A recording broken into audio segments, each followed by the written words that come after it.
What's up, everybody? Welcome back to Frugal Photography. I have a fix for you Canon EOS, regular EOS users. I know the R is here, and the R has kind of fixed this.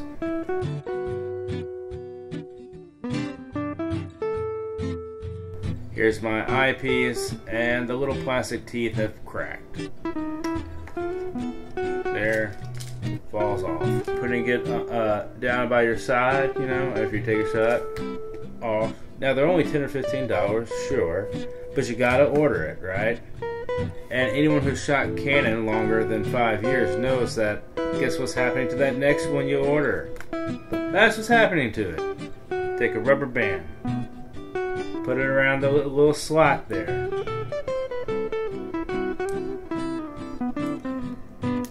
Like that. Take the eyepiece.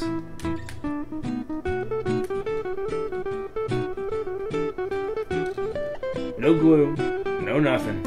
This thing's staying on there the rest of the day. I mean, seriously, it's there. That's it. Please like and subscribe. Come join Frugal Photography on Facebook.